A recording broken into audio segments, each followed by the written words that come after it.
ایسے IPPs کے معاہدے کیے کہ بیڑا غرق کر دیا, معیشت کو ایسا ٹیکا لگایا کہ آج 9,200 ارب آپ کو ڈائریکٹلی دینا ہے. یہ آپ کے ذمہ صرف واجبات ہیں پاور سیکٹر میں, یہ انہوں نے کیا پاکستان کے ساتھ.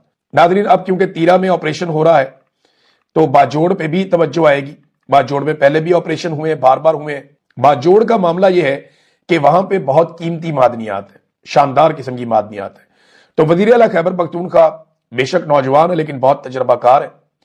یہ جناب گئے اور جا کے انہوں نے باجوڑ کے پارلیمنٹیرینز, قومی مشران اور عمائدین پر مشتمل ایک جرگے سے انہوں نے جا کے ملاقات کی. اور یہ جو جرگہ بیٹھا باجوڑ کے حوالے سے, اس میں بہت ساری چیزوں کے اوپر انہوں نے غور کیا, اور جو لوگوں کے مکانات کو, لوگوں کے دکانوں کو, لوگوں کے کاروبار کو جتنا بھی نقصان ہوا ہے اس کے ازالے کے لیے یہاں پہ تجاویز پیش کی گئیں. لیکن اب باری باری سب کی باری, میں بار بار یہ کہتا ہوں, جب ایک علاقے میں آپریشن ہو رہا ہوتا ہے تو دوسرے علاقے کے لوگوں کو لگتا ہے کہ ہم پہ آپریشن نہیں آئے گا. نہیں جی, باری باری سب کی باری. جہاں جہاں وسائل ہوں گے وہاں وہاں پہ مسائل آئیں گے. جہاں جہاں پہ معدنیات ہوں گی وہاں وہاں پہ لڑائی پہنچے گی. لیکن اب وینزویلا میں کیا تھا, لڑائی پہنچ گئی نا. کیوں پہنچی؟ معدنیات ہیں, تیل ہے. ایران میں, عراق میں, لیبیا میں کیا تھا؟ تیل تھا نا, لڑائی پہنچ گئی.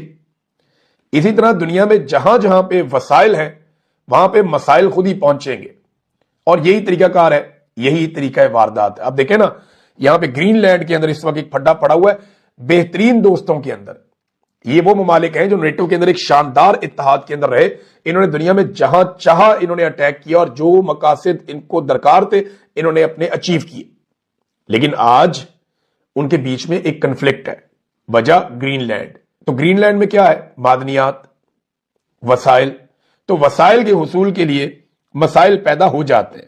اچھا صاحب نے چند بڑی امپورٹنٹ باتیں کی ہیں, میں چاہوں گا کہ آپ کے ساتھ ضرور شیئر کروں. انہوں نے کہا جی اس تمام صورتحال کا واحد حل جو ہے, یہ کراچی کے اندر کیونکہ ایک تحریک تحفظ آئین پاکستان کی میٹنگ ہوئی, تو انہوں نے کہا اس تمام صورتحال کا واحد حل جمہوریت ہے. ہمیں ایسی جمہوریت چاہیے جہاں چھوٹی قومیں بھی بول سکیں, جہاں اختلاف رائے کو جرم نہ سمجھا جائے, جہاں نا انصافی گھروں کو اجاڑنے کی بجائے انصاف خوشحالی لائے. نا انصافی بھائیوں کو لڑا دیتی ہے, معاشرے کو توڑ دیتی ہے, اور بد اعتمادی کو جنم دیتی ہے.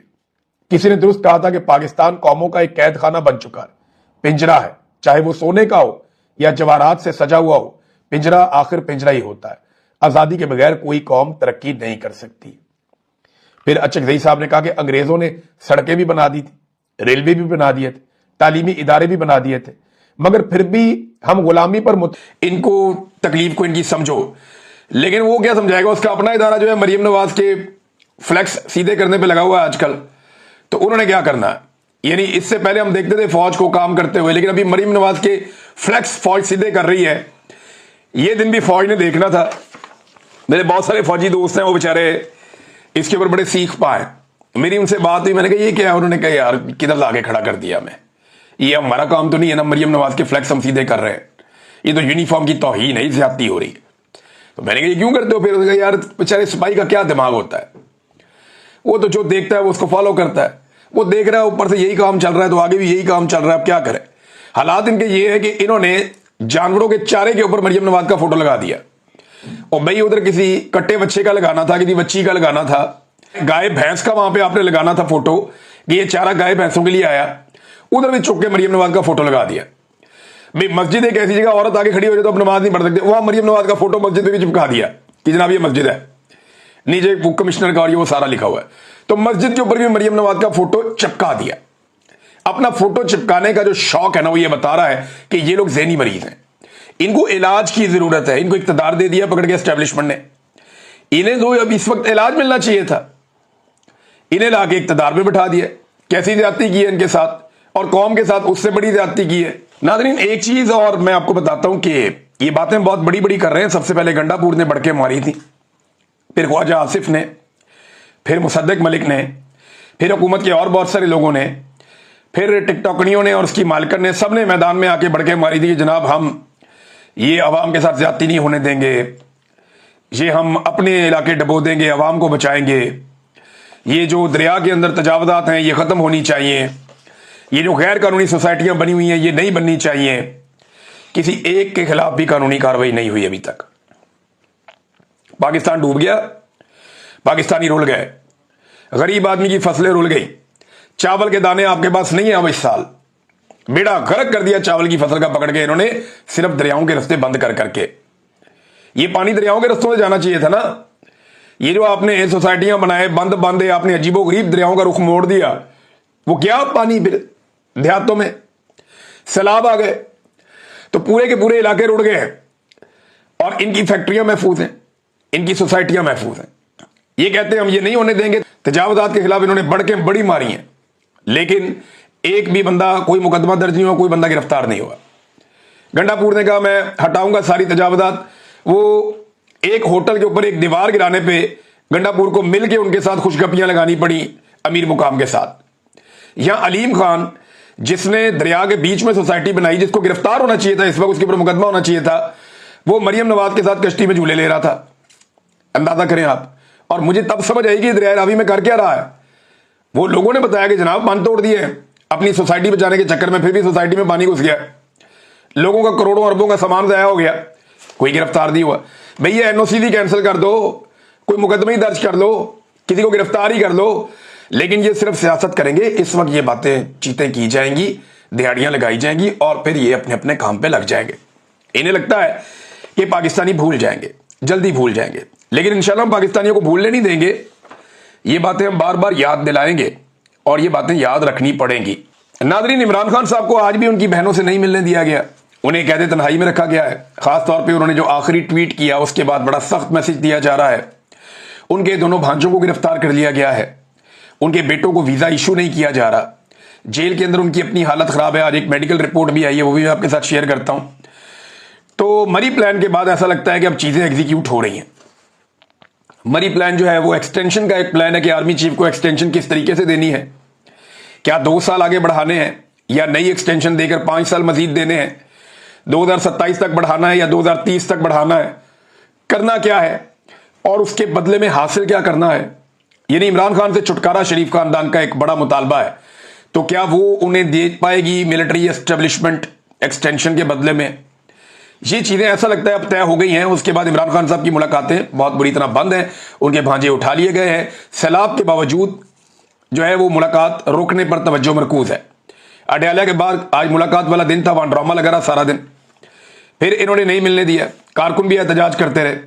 عمران خان کی بہنیں اکیلی وہاں دیوار پہ بیٹھی رہیں شام تک کہ ہمارے بھائی سے ملاقات کروا دو. ان کی ملاقات نہیں کروائی گئی. پھر آج کچھ وہاں پہ صحافی ایسے تھے جن سے بڑے سخت سوالات انہوں نے کیے علیمہ خانم سے. سیاسی نوعیت کے بھی تھے, دیگر بھی تھے. مرے ہوئے کو مارنا بڑا آسان ہوتا ہے, وہ جرنلسٹ ہیں, میرے کلیگ ہیں, لیکن دباؤ بہت ہوتا ہے جرنلسٹوں پہ بھی, میں جانتا ہوں اچھی طرح. اسٹیبلشمنٹ بہت دباؤ ڈالتی ہے. تو بڑے ایسے سوال کیے گئے کہ عمران خان نام لے کے کیوں تنقید کرتے ہیں اداروں کے اوپر, وہ نام لیتا ہے اداروں کا. تو انہوں نے کہا یہ کیا ہے, عاصم منیر کا نام لیتا ہے نا, تو اس میں کیا ہے, وہ سابق وزیر اعظم ہے, اسے قید تنہائی میں رکھا ہوا ہے, یہ زیادہ بڑا جرم ہے. اور یہ کون کر رہا ہے, عاصم منیر ہی کر رہا ہے, انہوں نے یہ کہا. تو علیمہ خانم نے دوبارہ سے ڈٹ کے اس پہ تنقید کر دی, عاصم منیر پہ, اور کھل کر اس کے بارے میں بات کر دی. اب سابق وزیر اعظم کو ڈالا ہوا ہے قید تنہائی میں, اور انہیں ملاقاتوں کی اجازت نہیں دی جا رہی. میں یاد دلا دوں کہ گنڈا پور صاحب نے 12 جولائی 12 جولائی کا دن تھا جب گنڈا پور صاحب نے یہ دعویٰ کیا تھا کہ 90 دن بعد یا تو عمران خان رہا ہو جائے گا یا پھر ہم سیاست چھوڑ دیں گے. تو گنڈا پور صاحب کو میں نے صرف یہ بتانا تھا کہ 12 جولائی سے 12 اگست اور اب سپتمبر کی 2 تاریخ آ گئی ہے, لہذا آپ کے باقی رہ گئے ہیں 38 دن.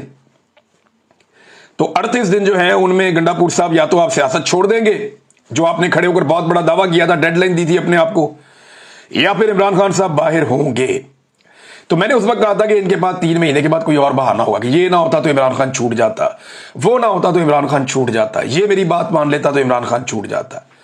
تو بڑے بڑے انہوں نے دعوے پہلے بھی کیے, بڑی بڑھ کے ماری ہیں. وہ 12-14 کلپ ہے میرے پاس, کسی دن آپ کو سناؤں گا کہ گنڈا پور نے کیسے عمران خان کو چھڑانے کے دعوے کیے اور پھر کیا کیا. بہرحال عمران خان صاحب کی میڈیکل ایشو کے اوپر ایک رپورٹ آئی ہے, اور یہ رپورٹ کہہ رہی ہے کہ حیران کن انکشاف ہے اس کے اندر, جس کے مطابق پہلی بار پمز میڈیکل بورڈ نے کان اور دانت کے حساس ہونے کی بنیاد پر سپورٹیو مینجمنٹ تجویز کی ہے عمران خان کے لیے.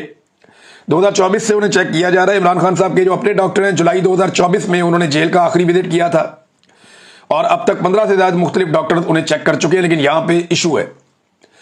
دیکھیں عمران خان شکایت نہیں کرتا, وہ جسمانی لحاظ سے خود کو مضبوط رکھنے میں کامیاب رہے ہیں عمران خان صاحب, لیکن ان کے کان اور دانت کا ایشو بڑھ رہا ہے. اب اسے آپ بغیر سپورٹ کے قابو رکھنے میں اس عمر میں کامیاب نہیں ہوتے, یہ مشکل ہوتا ہے. لہذا ڈاکٹر بھی اب یہ کہہ رہے ہیں کہ کرنا پڑے گا, لیکن عمران خان کی ہمت کو داد دینی پڑے گی کہ دانت اور کان یہ دو ایسی دردیں ہوتی ہیں جن کے بارے میں لوگ کہتے ہیں کہ یہ درد کسی کو بھی نہ ہو, بڑی شدید درد ہوتی ہے. جسے کبھی دانت میں درد رہا ہو نا, یا کان کا درد ہو جائے رات کو, تو اس کو آئیڈیا ہے کہ کتنا خوفناک درد ہوتا ہے. میرے کیونکہ بہت کم کبھی لیکن کان میں درد ہوتا ہے. یہ میں نے ISI والوں کو بھی کہا تھا. میں نے کہا جس دن میرے کان میں درد ہو جائے گی نا, اس دن آپ سب کو لگ پتا جائے گا, کیونکہ میرے 2-3 مہینے میں ایک آدھ دفعہ کان میں درد ہوتی ہے. تو وہ ایسی درد ہوتی ہے کہ بندہ دورا ہو جاتا ہے. تو یہ میرے عمران خان صاحب کی میں ہمت کو داد دیتا ہوں کہ وہ پھر بھی شکایت نہیں کرتے, وہ اس طرح سے نہیں کہتے. ان کے دانت اور کان دونوں میں درد ہے, وہ کہہ رہے ہیں, ڈاکٹر بتا رہے ہیں بڑی حساسیت ہے, پرابلم ہے. اور اس کے اوپر باقاعدہ رپورٹ آئی ہے کہ ان کو اب چاہیے ہوگی سپورٹیو مینجمنٹ. بہرحال دیکھیں یہ حکومت کیا کرتی ہے. عمران خان صاحب کے اپنے ڈاکٹروں کو تو ملنے نہیں دیا جا رہا.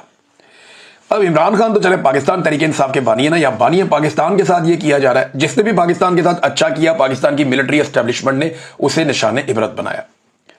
یہ ایوان صدر میں یہ ان کی جو ایک آفیشیل سوشل میڈیا ہے زرداری صاحب, وہاں آپ یہ دیکھیں قائد اعظم کا فوٹو غائب ہے.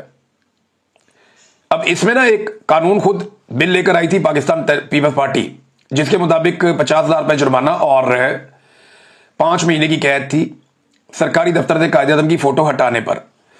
تو یہ تو سب سے بڑا سرکاری دفتر ہے پاکستان کا. تو قائد اعظم کو یہ رفتہ رفتہ آہستہ آہستہ قائد اعظم کو جو ہے فیڈ آؤٹ کر رہے ہیں.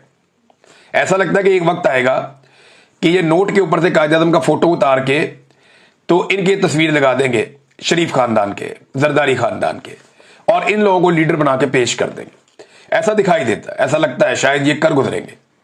یہ کام بھی یہ لوگ کر لیں گے, کوئی پتہ نہیں ان کا. یہ فراڈ میں کسی بھی لیول تک جا سکتے ہیں. ناظرین, پاکستان ٹیلی ویژن نے اپنے ایک بدزبانی کرنے پر ملازم کو فارغ کر دیا ہے. یہ مریم نواز اور عطا تارڑ وغیرہ کی چوائس تھے, اور یہ صاحب کافی لمبے عرصے سے, کیونکہ جب میں نے یہ خبر پڑھی تو پھر میں نے کہا مجھے بتائیں انہوں نے کیا کیا, تو مجھے پتا چلا کہ انہوں نے کافی لمبے عرصے سے خواتین کے حوالے سے اور پاکستان تحریک انصاف کے حوالے سے خاصی بدزبانی کی ہے, اور بڑے جو ہے وہ بلو دا بیلٹ یہ الفاظ استعمال کرتے رہے ان لوگوں کے لیے. لیکن اس بار انہوں نے غلطی سے پاکستان پیپلز پارٹی کو چھیڑ دیا, اور سندھ کے عوام پہ انہوں نے کچھ ایسے جملے کس دیے, کو بندر کہہ دیا, کوئی ان کے بارے میں کچھ ان کو منہ چڑھا دیا, تھوڑا عجیب سی ایکٹنگ کر دی بندر کی. تو اس کی وجہ سے انہیں فی الحال فارغ کر دیا گیا. لوگ کہتے ہیں تنخواہ ان کو ملتی رہے گی شاید, لیکن یہ بندہ جو ہے وہ اسٹیبلشمنٹ کا ایک کالا چینل ہے, وہاں پہ بھی پروگرام کرتا ہے. تو آپ اسٹیبلشمنٹ کی اور موجودہ حکومت کی چوائس آپ چیک کر لیں. جو گالی دے, بدتمیزی کرے, نفرت پھیلائے, خواتین کی توہین کرے, گندے الفاظ استعمال کرے, انہیں یہ کہتے ہیں جی اثاثہ ہے ان کا. اب اگر پیپلز پارٹی کو نہ چھیڑتا تو یہ بندہ ابھی بھی ٹی وی پہ ہوتا. جو پیپلز پارٹی کے ساتھ ابھی کیا یہ تو کچھ بھی نہیں ہے. مجھے میری ٹیم کے لوگ بتا رہے تھے اس سے 10 گنا ان صاحب نے باقی لوگوں کے ساتھ کیا. افسوسناک ہے, ایسے لوگوں کو ڈسکریج کرنا چاہیے, اور ایسے لوگوں کے لیے گنجائش نہیں ہونی چاہیے. آپ جرنلزم کر رہے ہیں, آپ اس طرح کی چیزیں تو نہ کریں جس سے آپ یعنی آپ آواز اٹھائیں تو حق کے لیے اٹھائیں نا. جو لوگ بیچارے ظلم برداشت کر رہے ہیں ان کے لیے آواز اٹھائیں. تو بہت ہی عجیب حرکت کی ہے, اور اس کے بعد جو ہے وہ حکومت کا ریئیکشن صرف اس لیے آیا کہ پیپلز پارٹی جو ہے وہ اس کے اندر انوالو ہو گئی. لیکن یہ معافی شافی ہو جائے گی, مجھے اس بات کا آئیڈیا ہے, اور یہ جلدی ہو جائے گی. ناظرین, ایک پنگا نیا پڑ گیا ہے, اور وہ ہے کالا باغ ڈیم کا. اس میں گنڈا پور صاحب نے ایک سٹیٹمنٹ دے دیا حیران کن کالا باغ ڈیم کے حوالے سے, اور آؤٹ آف دا وے یہ آ گئے. وہ یہ نہیں کسی نے ان سے یہ بات بھی نہیں ایسے کی تھی, لیکن وہ آگے گنڈا پور صاحب انہوں نے کالا باغ ڈیم کے اوپر بتایا جی میں نے تو وہاں بھی بات کی, وہاں بھی بات کی. تو اب اس کے اوپر پی ٹی آئی کے لوگ صفائیاں دے رہے ہیں. اسد کیسر صاحب کہہ رہے ہیں جی وہ گنڈا پور کی ذاتی رائے ہو سکتی ہے, پی ٹی آئی کی رائے نہیں ہے.